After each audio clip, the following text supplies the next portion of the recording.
a great honor for me coming from Germany with our special history, and I'm afraid my speech might cause strains and be emotionally disturbing for some of you, as it was to Dana Roth, whom I met last year in Vienna, and who, poor Dana, had to hold the next speech, and it was quite hard for her. Nevertheless, I think Pat was very right when he said you can't make things diminish while not talking about them. So we try to talk about our special history during the NS era, where not only Jews and Romans and homosexuals were persecuted and murdered, but also people with disabilities and mental health problems. And their situation is still known too little in Germany. Last year, the memorial in Tiergartenstraße, where they started the murders, was opened, and our students, teaching education students, going into special and inclusive education, they know, but normal population just comes to think about this subject. And there is, as Alistair pointed out, a continuity of discrimination. On the other hand, there's a large interest of students in historical and ethical issues, which is very good. And we have the UN Conventions on the Rights of People with Disabilities, which mark the paradigm shift. Persons with disabilities are not viewed as objects of charity, medical treatment, and social protection anymore, rather as subjects with rights who are capable of claiming those rights and make decisions. And this poses some pressure on us as university lecturers to think about other means of teaching as well. I will try to shorten this section a little. We will give you the slides so you can read it for yourself.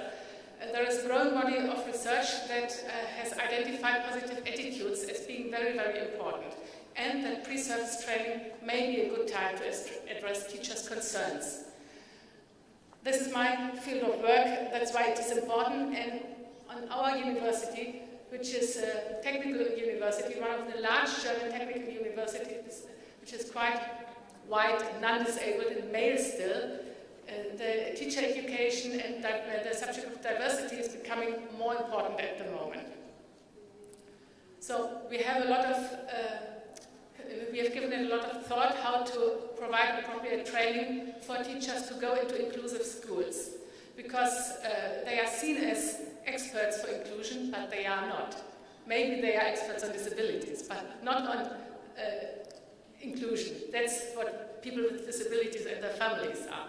And the special school settings we still have in Germany, about 70% of children and youth with disability attend them, less in primary school, more in secondary education. They tend to lower expectations and suggest that students are less able to learn. And few of our students have own experience with mixed group settings. Therefore, we try to provide at least single experience, because there is empirical proof that might change attitudes, but it may confirm attitudes as well, so you have to provide meaningful content, and that's what we try. I would like to see our project in the context of the UN Convention, and especially Article 8, Awareness Rising. It's not just doing a nice project, and at our university I still have to explain that quite often.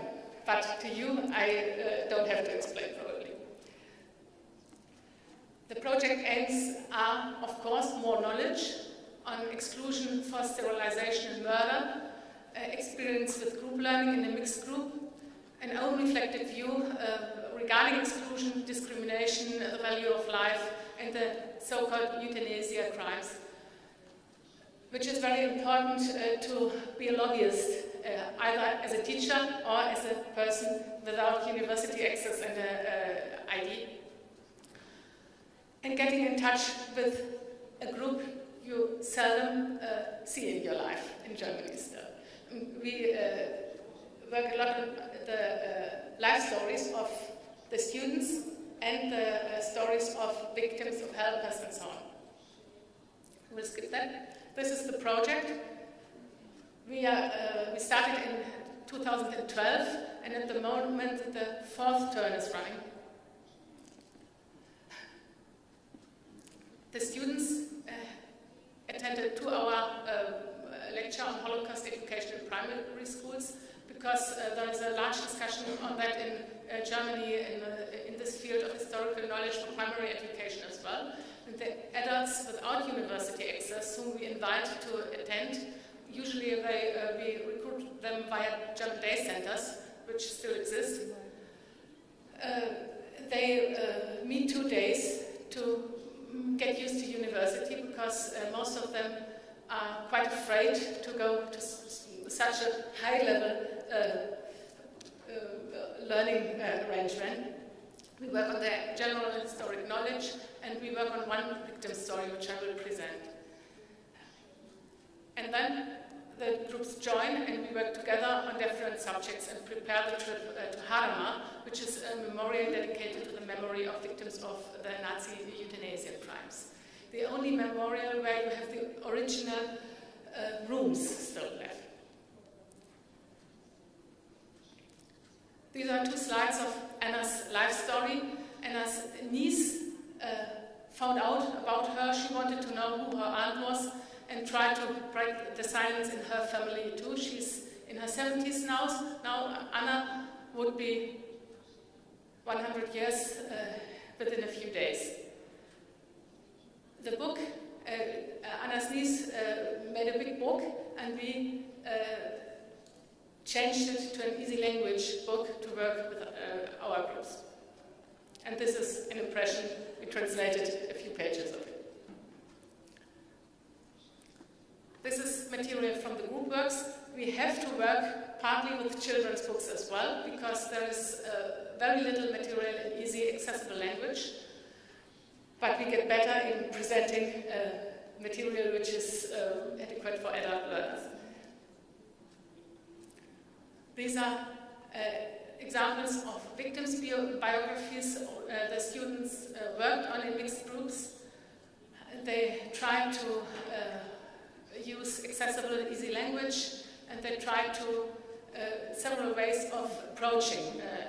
Some of these, if there are Germans or German-speaking people in the room, they try to write it from the perspective of people themselves. So it's Richard's thoughts here, Richard's probably what he might have thought, and Krista's life story, which started with I am Krista.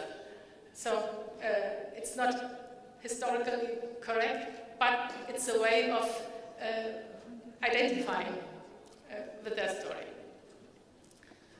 These are children's books. They were presented by the students in accessible language as well.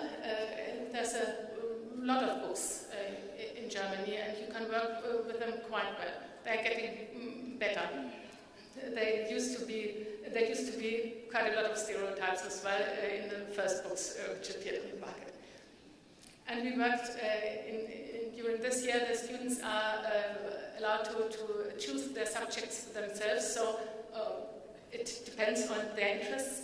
This year they worked on biographies of staff and helpers, like a bishop who tried to stop the murders and things like this, but it's not in a presentable way up to now. We did research on that as well, and tried to find out quite a few things. I will only present the main findings. The group experience was extremely important and positive. That is very important because it's such an emotional subject. The blue sentences are voices of the students and those who study teaching and those who just attend without university access. The group was great. They said everybody gave and received support when needed. All of us needed support at the same stage. There, everybody felt better than I ever experienced with a homogeneous students group, university students group. And we work harder on that subject. We never asked the students before what they needed to feel well in an emotional situation, but we do now for all students. I always said when I did the lecture on these historical issues, tell me if you need a break, tell me, go out if it's getting too hard for you, but we never worked that intensively on what people need to feel good in spite of sad things they work on. And this is one of the things we have to bear in mind to reach an inclusive society. It gets better for all of us. And this is an example from it. There is reduced fear to mix. Both students and learners with disabilities come to the seminar with fears. They don't know how to treat each other. They are insecure whether, especially the teaching students, they are insecure whether they will act in the right way, and there's a lot of pressure on them. And they are, there's always one person who asks, what would have happened to me? Or, but my granddad died last year, and I think it was good that we let him die. Is that euthanasia? And it's never the students, the normal university students. It's always people with disabilities who are brave enough to ask these questions. And that leads to much better, more open and more in-depth discussions than I ever had before with the university group, who are very politically correct and try to think the right things and say the right things, not to be laughed at and so on. So nearly every one of them says things like, we spoke very openly, I was impressed by what people said about being discriminated against. That's something else. In every group we had up to now, Anna's story of being in a special school and getting a forced sterilization against her will, moving into an institution and then being murdered, caused people with disabilities to tell about their lives. And there are hard lives sometimes. People taken away from their families quite early, not knowing who their siblings are in the 70s, just after they were born, or falling out of the window at the age of 4 on the 4th birthday. Just now in our group there's a guy that's happened to him, and he came with a Jesus is Boss t-shirt to the first occasion. And in the very secular North German Hanover, this is bewildering to the students. That's strange, more strange perhaps than his disability or impairment.